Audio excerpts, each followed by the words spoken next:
بسم اللہ الرحمن الرحیم۔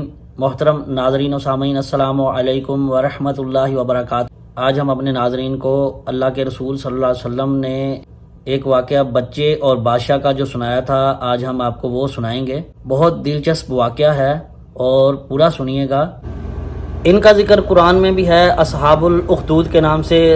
سورۃ البروج کی آیت نمبر 4، 5، 6، 7 اور 8 کے اندر اللہ نے اس کا تذکرہ کیا کہ قتل اصحاب الاخدود، کہ خندقوں والے ہلاک کیے گئے۔ مسلم شریف میں 7511 نمبر حدیث ہے کہ حضرت صہیب رضی اللہ عنہ سے روایت ہے کہ اللہ کے رسول صلی اللہ علیہ وسلم نے پہلے لوگوں کا ایک واقعہ سنایا۔ ایک بادشاہ تھا جو اپنے آپ کو خدا کہلواتا تھا، تو اس طرح خدائی کا دعویٰ کرنے والا وہ بادشاہ، اس کا ایک جادوگر تھا، تو وہ بوڑھا ہو گیا۔ تو جادوگر جب بوڑھا ہوا تو اس جادوگر نے بادشاہ سے کہا کہ آپ مجھے ایک ایسا بچہ دیں جس کو میں جادو سکھا دوں۔ تو بادشاہ نے اس کو ایک بچہ دیا کہ آپ اس کو جادو سکھا دو۔ جب وہ بچہ جادو سیکھنے جاتا تو اس کے راستے میں ایک راہب تھا، تو بچہ جادوگر کے پاس جانے سے پہلے راہب کے پاس جاتا، تو راہب نے اس کو اسلامی تعلیمات، اللہ کی وحدانیت کے بارے میں بتانا شروع کر دیا، اور جادوگر جو ہے وہ اپنا جادو اس کو سکھاتا رہا، یہاں تک کہ بچہ راہب سے اتنا متاثر ہوا کہ وہ راہب کے پاس زیادہ دیر رک جاتا، جس سے وہ جادوگر جو ہے وہ اس کو مارتا۔ تو بچے نے راہب سے یہ شکایت کی کہ جب میں لیٹ ہو کر جاتا ہوں تو جادوگر مجھے مارتا ہے۔ تو اس نے کہا آپ جادوگر کو یہ کہہ دیا کرو کہ مجھے گھر والوں نے روک دیا تھا، اور اگر گھر والے تمہیں پوچھے تو تم کہو مجھے جادوگر نے روک لیا تھا۔ تو اس طرح وہ سلسلہ چلنے لگا۔ تو وہ جو راہب تھا اس نے اس کو دین حق سکھانا شروع کر دیا، اور جادوگر اس کو جادو سکھاتا رہا، لیکن وہ جادوگر کی باتوں پر اتنی توجہ نہیں دیتا تھا، بلکہ وہ جو راہب تھا اس کی باتوں کے اوپر توجہ دیتا تھا اور اس کو دل میں بٹھاتا۔ تو ایک دفعہ ایسا ہوا کہ ایک بہت بڑا جانور جس نے لوگوں کا رستے کو روک لیا، تو بچے نے ایک پتھر اٹھایا اور کہا کہ یا اللہ، اگر جادوگر سے راہب افضل ہے تو اس جانور کو قتل کر دے۔ اس نے یہ کہہ کر جب جانور کو وہ پتھر مارا تو وہ جانور مر گیا، اور لوگوں کو رستہ مل گیا۔ تو لڑکا جب راہب کے پاس پہنچا تو اس نے راہب کو سارا واقعہ سنایا۔ تو راہب نے کہا کہ اللہ نے تمہیں قبول کر لیا ہے اور اب تم مجھ سے بہتر ہو۔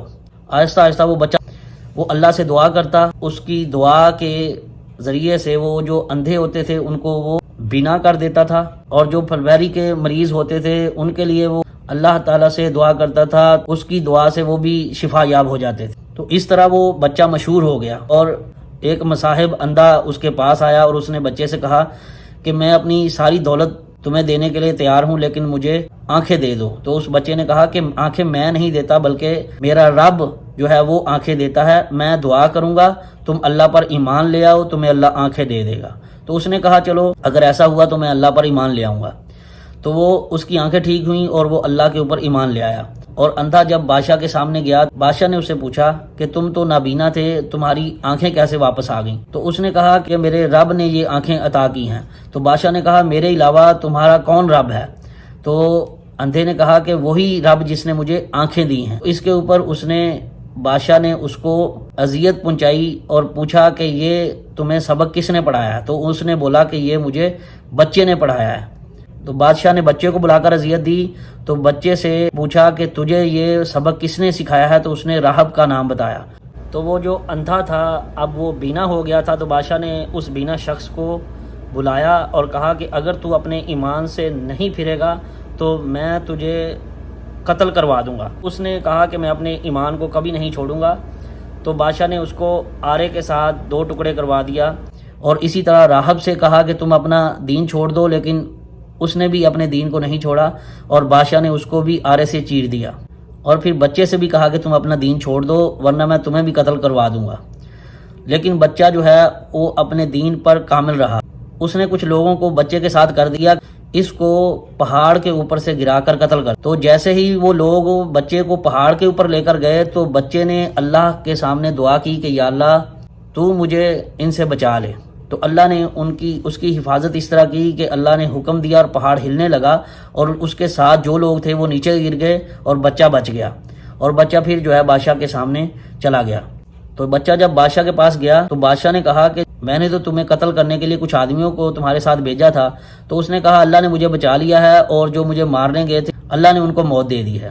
تو بادشاہ نے دوبارہ کچھ لوگوں کو تیار کیا اور اس کو بچے کو کہا کہ کشتی میں لے جا کر اس بچے کو پانی میں غرق کر دو۔ بچے کو جب کشتی میں بٹھا کر لوگ لے کر گئے تو بچے نے دعا کی، اے اللہ تو مجھے ان سے بچا لے۔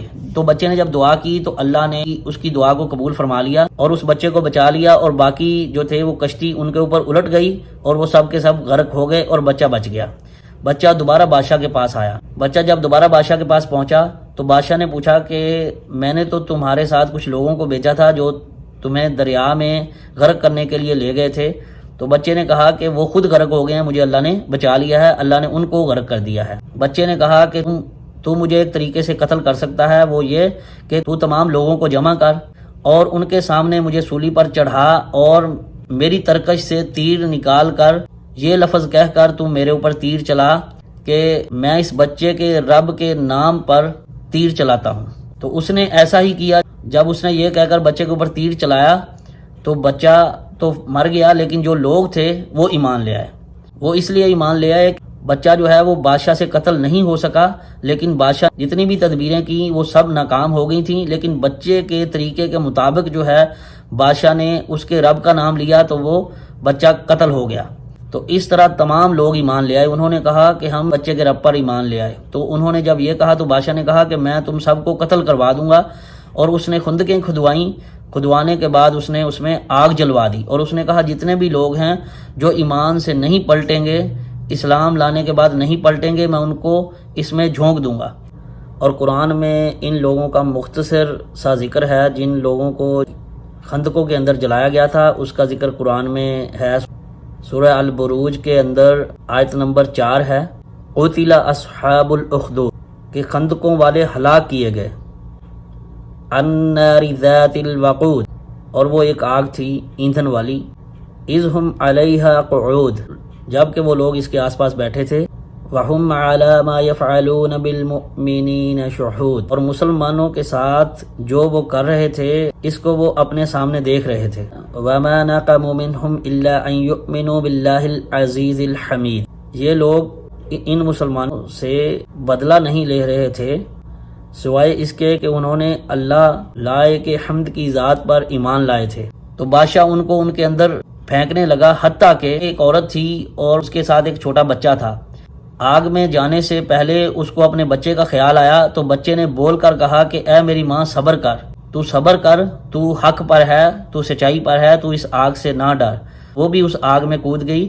تو اس طرح جتنے بھی لوگ تھے انہوں نے اسلام کو نہیں چھوڑا بلکہ اپنی جانوں کا نذرانہ پیش کر دیا، اور انہوں نے اللہ وحدہ لا شریک پر ایمان لانے کے بعد اپنے ایمان کو مضبوطی سے پکڑ لیا۔ اور ہمارے لیے اس میں یہ سبق ہے کہ چاہے جتنی بھی سخت سے سخت آزمائش آ جائے اس کے باوجود بھی میں ایمان کے اوپر قائم رہنا چاہیے۔